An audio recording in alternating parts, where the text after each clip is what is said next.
Thank you so much. Thank you so much. Thank you to Al and to Ann, to Your Eminence, to Governor Patterson and Mayor Bloomberg, to Senator and Mrs. McCain, to my wonderful colleagues, Senator Clinton and Schumer, to all the distinguished guests. There is no other crowd in America that I'd rather be palling around with right now.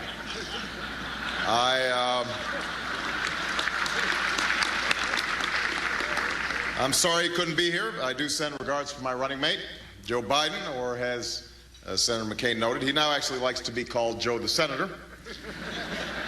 I was thrilled to get this invitation, and I feel right at home here because it's often been said that I share the politics of Alfred E. Smith and the ears of Alfred E. Newman.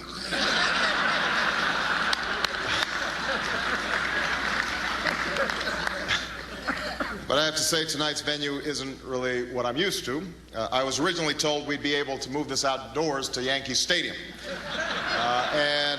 Can somebody tell me what happened to the Greek columns that I requested?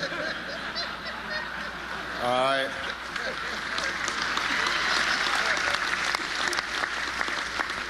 do love the Waldorf Astoria, though. You know, I hear that from the doorstep, you can see all the way to the Russian tea room.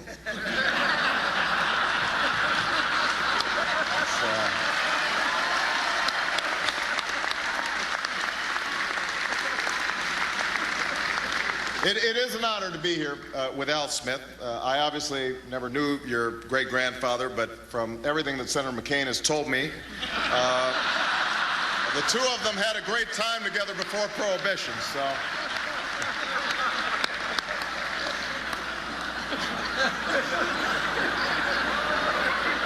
Wonderful stories.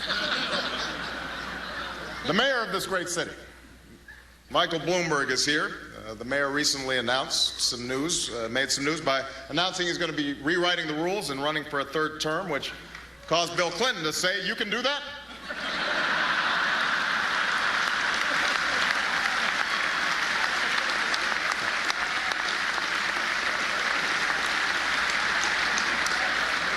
The president's better half, Senator Hillary Rodham Clinton, is also here. I'm glad to see you made it, Hillary. I'm glad to see that you made it because I heard Chuck Schumer actually try to tell you that we really did move this event to Yankee Stadium.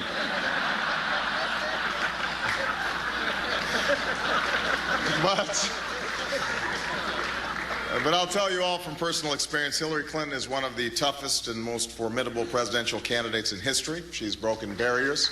She's inspired millions.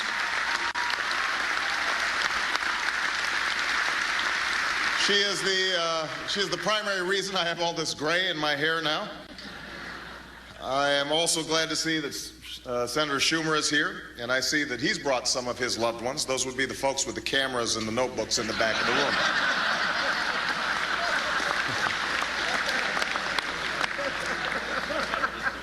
Of course, I am especially honored to be here tonight with my distinguished opponent, Senator John McCain.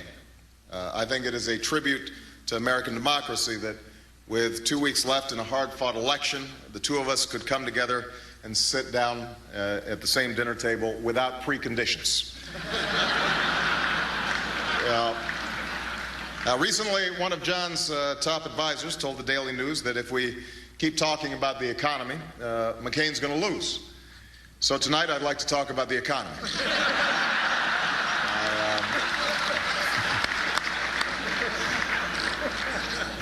Given all that's happened these past few weeks on Wall Street, it feels like an odd time to be dressed up in white tie, but I must say I got a great deal. Rented the whole outfit from the Treasury Department at a very good price. Looking around tonight at all the gourmet food and champagne, it's clear that no expenses were spared. It's like an executive sale meeting at AIG.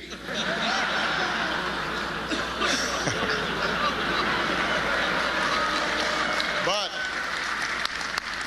I don't need to tell any of you that it's been a scary time on the stock market with people losing their investments, their entire fortunes.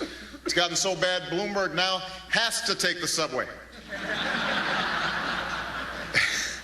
And while the collapse of the housing market's been tough on every single homeowner, I think we all need to recognize that this crisis has been 8 times harder on John McCain.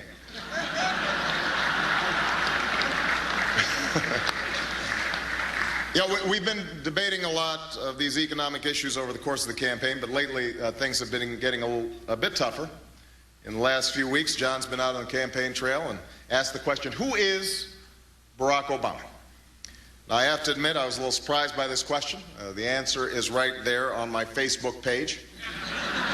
But look, I don't want to be coy about this. We're a couple of weeks from an important election. Americans have a big choice to make, and if anybody feels like they don't know me by now, let me try to give you some answers. Who is Barack Obama? Contrary to the rumors that you've heard, I was not born in a manger.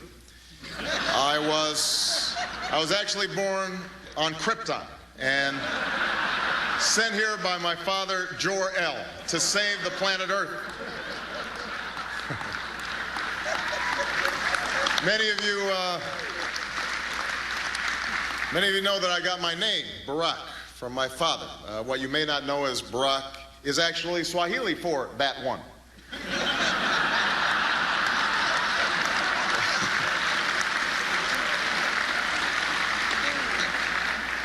And I got my middle name from somebody who obviously didn't think I'd ever run for president.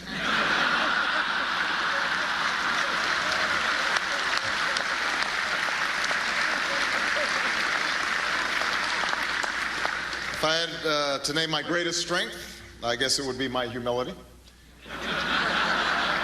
Greatest weakness, it's possible that I'm a little too awesome.